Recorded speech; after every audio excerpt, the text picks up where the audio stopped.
Hello everyone. Today I'm going to talk about economy section for prelims of UPSC. अगर हम economy की बात करें, what is the best way to understand and figure out कि सबसे ज़्यादा important section कौन सा है economy का and how do you approach it? What I have done is I picked up this book which I created recently. मैं इस book की marketing नहीं कर रहा हूँ, but honestly what I did was I wanted to check myself कि क्या मैं अगर इकोनॉमी सेक्शन इस बुक से उठाता हूँ जिसमें 2022 और 21 के प्रीवियस ईयर पेपर्स मैंने डाले हैं वर्सेस मैं किसी और बुक से उठाता हूँ जो प्रीवियस ईयर पेपर्स को कवर करती है, तो क्या मेरी अंडरस्टैंडिंग इस बुक से बेटर हो पाती है? Does it help me in any way possible to understand कि कहाँ से क्वेश्चन ज़्यादा आ रहे हैं, किस लेवल के क्वेश्चन आ रहे हैं, सिलेबस से आ रहे हैं, करंट अफेयर्स से आ रहे हैं, कौन से टॉपिक से आ रहे हैं, क्या ये सब एनालिसिस, ये सब अंडरस्टैंडिंग मैं क्रिएट कर पा रहा हूँ या नहीं कर पा रहा हूँ? And believe me, I was able to do a very deep analysis using this because classification इतना ज़्यादा बेटर हो गया स्ट्रक्चर चेंज करने की वजह से कि मेरे लिए बहुत आसान हो गया समझना as a student, not as a teacher, कि भाई मुझे कौन सा टॉपिक सबसे पहले और सबसे ज़्यादा टाइम लगा के पढ़ने की ज़रूरत है.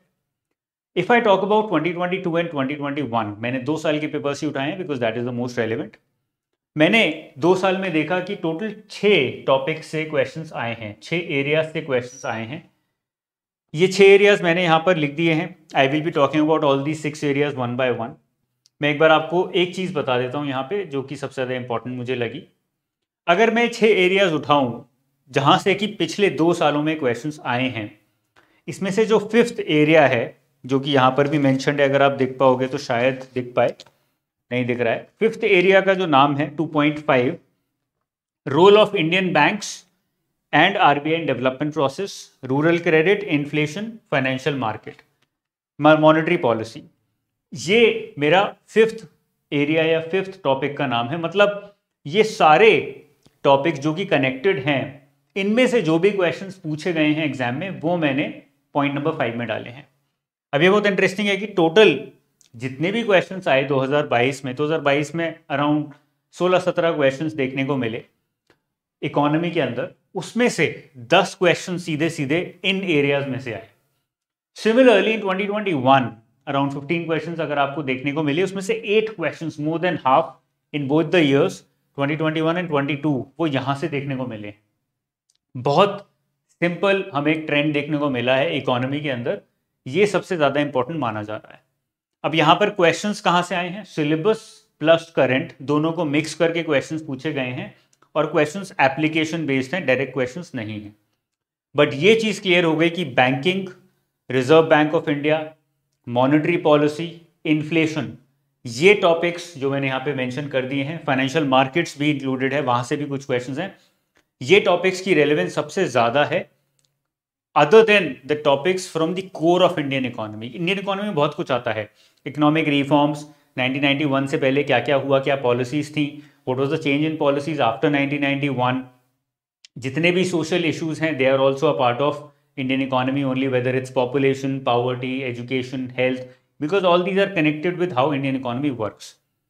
तो इन सब को अगर हम कंबाइन करें तो अराउंड 10 क्वेश्चन प्लस अगर हम खाली ये वाला एरिया देखें, banks and RBI, inflation, financial market, rural finance, monetary policy, इसको ही देखें तो इसमें से भी अराउंड 10 क्वेश्चंस आपसे पूछे गए हैं. दैट क्लियरली टेल्स अस कि इसकी रेलेवेंस कितनी ज़्यादा है. So if you preparing for prelims in the coming year 2023 या 2024, सबसे पहले मुझे लगता है अगर अभी तक नहीं पढ़ा है या पढ़ने की सोच रहे हो तो ये उठाना चाहिए.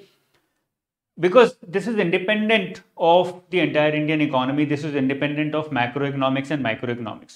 उससे इंडिपेंडेंट है. अगर वो आपको नहीं भी आता है, even then you can understand this. तो अगर मैं कल को पढ़ाने जाऊंगा या कल को तो मैं पढ़ने जाऊंगा, I would rather read this first and I would rather revise this first and practise this first. ठीक है, अब आ जाते हैं ऊपर. Let me pick up all the 6 areas जहां से पिछले 2 साल में क्वेश्चंस पूछे गए हैं वन बाय वन, और मैं आपको बता देता हूँ कहाँ से किस तरह के क्वेश्चंस पूछे गए हैं. Then you can make your own decision कि मुझे कब क्या पढ़ना है या रिवाइज किस तरह से करना है. ठीक है, जो नेशनल इनकम है that forms a part of macro economics. तो मैक्रो इकोनॉमिक्स में national income, GDP, growth, development, ये सारी चीज़ें आती हैं. इसको मैंने साथ में क्लब किया है. national income, growth and development, sustainable development, nature of Indian economy. One question was asked in 2022, 2021 में एक भी क्वेश्चन नहीं था, और ये भी सिलेबस से ही क्वेश्चन पूछा गया था जिसमें लॉजिक भी लगा के आप आंसर कर सकते थे. ऐसा नहीं था कि कभी नहीं पढ़ा है तो you can not answer it at all. So this I feel it used to be very important. एक समय था जब यहाँ से बहुत क्वेश्चन आया करते थे, but now it is not so important. तो इसको थोड़ा लेट भी कवर कर सकते हो because this takes a lot of time to cover as well. Specially the entire macroeconomics is a very lengthy area जहाँ से काफ़ी, जिसमें कवर करने में काफ़ी टाइम लग जाता है. If you come down, the second point was reforms in Indian economy, Indian economy post 1991, agriculture, industry, services, ये सब में 1991 के बाद क्या हुआ है. 2 questions in 2022 जो कि करंट से थे questions.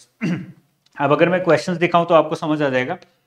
Question number 1 out of these 2 questions was with reference to foreign owned e-commerce firms.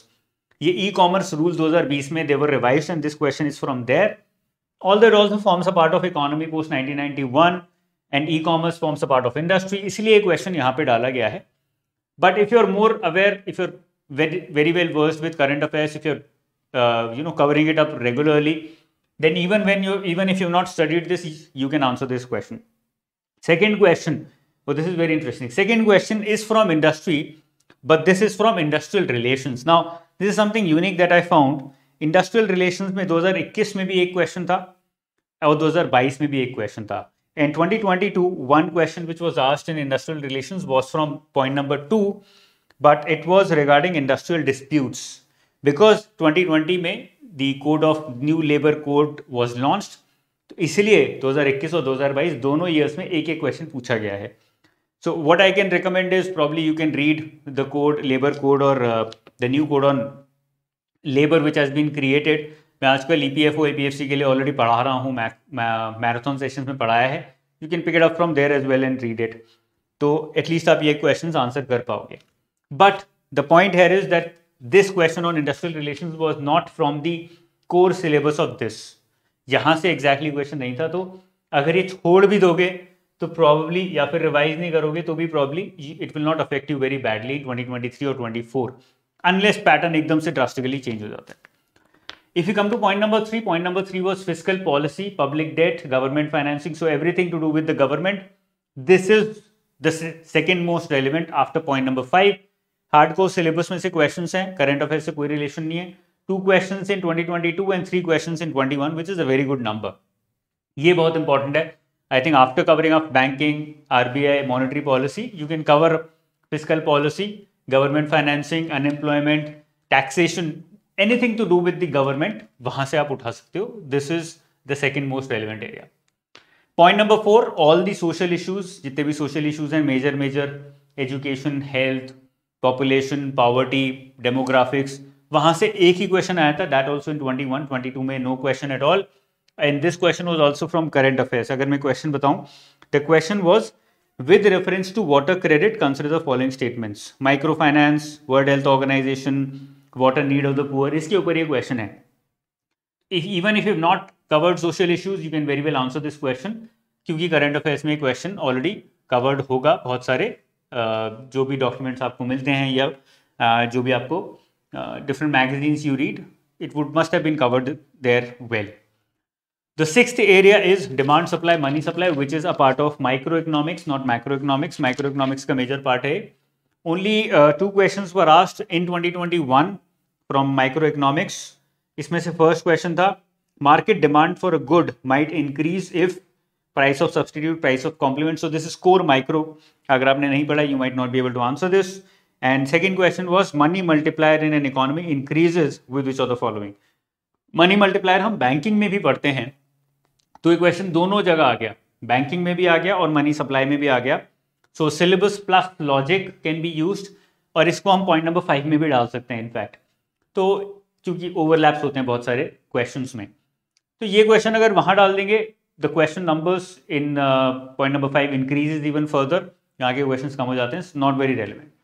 So the conclusion that we can create by understanding and analysing the 6 points from which questions were asked in 22 and 21 in economy in prelims was कि point number 5 सबसे ज़्यादा important है, जिसमें banks, RBI, inflation, financial markets, rural finance, monetary policy, ये सारी चीज़ें आपको covered हैं. You can not leave this at any cost. ये आपको रिवाइज करना ही है. You should be very thoroughly prepared with this. And the second most important is fiscal policy. Anything to do with government financing, taxation, government revenues, government expenditure, debt, क्यों जो भी fiscal policy का part होता है, that is also the most relevant here after point number 5. ये हो गई prelims की बात. मेंस की बात मैं अलग से करूंगा, अलग से एक वीडियो बनाएंगे जिसमें मेंस का डिस्कशन अलग से होगा. If you feel that this analysis was useful for economy in any way, then you can buy this book. It's available for a very low cost. मैंने ये कॉस्ट पे ही निकाली है, इनफैक्ट इसमें मार्जिन कुछ भी नहीं है. And it covers entire 2021 and 2022 previous year papers of UPSC. इसमें बहुत अच्छे से एनालिसिस किया है और डिफ्रेंसिएशन आपको देख के ही समझ आएगा. मैं बता भी दूंगा, लेकिन अभी कोई फ़ायदा नहीं है बताने का. मुझे लगता है 80 रुपये, 90 रुपये, 100 रुपये लेके बुक खरीदोगे, अपने पास रखोगे, यू विल अंडरस्टैंड. एक दिन लगाओगे, यू विल अंडरस्टैंड ऑटोमेटिकली किस तरह से जो एनालिसिस मैंने किया है वो बेटर है than other previous year paper books out there. ठीक है ना. If you have any questions you can mention it in the comment section below. Economy से रिलेटेड ऐसे बहुत सारे क्वेश्चंस मैं आंसर करता रहूँगा, वेदर इट इज़ प्रीलिम्स और mains, and I'm sure it's going to be very, very helpful for your preparation of examination. If you want me to create anything for UPSC, especially GS3 economy, then you can mention it in the comment section below. मैं try करूँगा कि मैं उसके ऊपर भी अलग से एक वीडियो बनाऊँ. I'll see you very soon guys. All the best. Take care. Bye bye. जय हिंद.